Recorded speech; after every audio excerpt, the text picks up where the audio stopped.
Bum bum bum bum bum bum bum bum bum bum bum bum.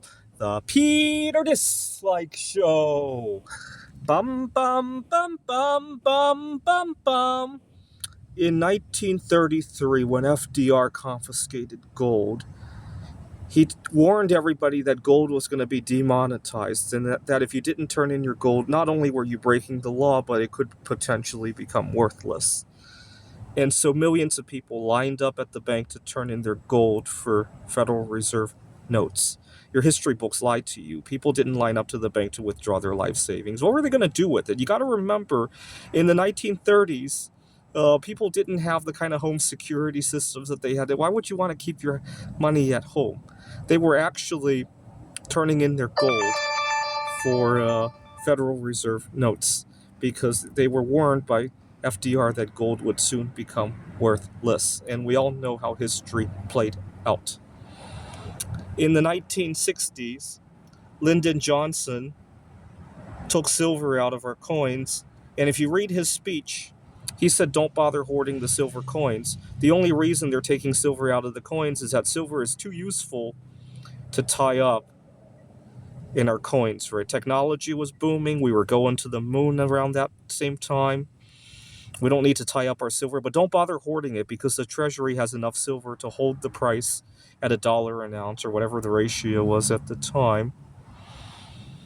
In the 1970s, Nixon said he was temporarily suspending the convertibility of the US dollar into gold, and gold was not going to go anywhere. He was doing it for monetary stability, right? And don't bother hoarding gold. It was still illegal for a few more years after he lifted the gold standard anyway. And we all know how that played out. And then in the 1980s, we got rid of copper from the pennies. And once again, copper is just too useful. It's not worth hoarding. There are an untold number of pennies in circulation. They're not going to be worth anything. We all know how that played out as well. And here we are with zinc. I really suspect history has shown that every time the government takes a metal out of our coins, the metal goes up in price a lot afterwards. And I don't think zinc is any exception to that rule. And so I'm really excited to go withdraw some more zinc out of the system. And I recommend melting it down, though, because you never know if they're going to make it illegal to melt down at some future date or confiscate them, or once you melt them down, they're yours, right? The government will have a harder time confiscating it, and zinc has a long way to catch up to some of the other metals.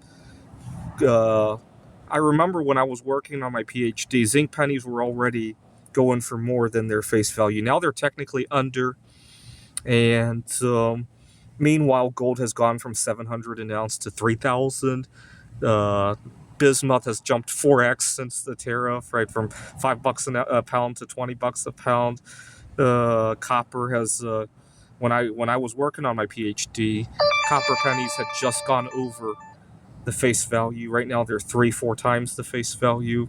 What's really nice about doing the zinc art is that as a side effect, I'm also hoarding a lot of copper pennies, but I don't feel like I'm actually putting a lot of effort in sorting it because I need to sort them in order to do this anyway, right? And now I don't have a whole lot of coins to go return to the bank, right?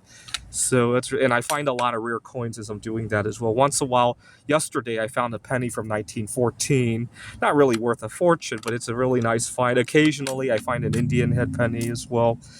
And all right, so between now and when they finally temporarily suspend making zinc pennies, I hope to hoard another 2-3 tons of zinc. It takes about $3,600 of pennies to make a ton of zinc. This is the Peter Bank Run Show. Bum bum bum bum bum bum bum bum bum bum bum bum. The Peter Bank Run Show. Bum bum bum bum bum bum bum.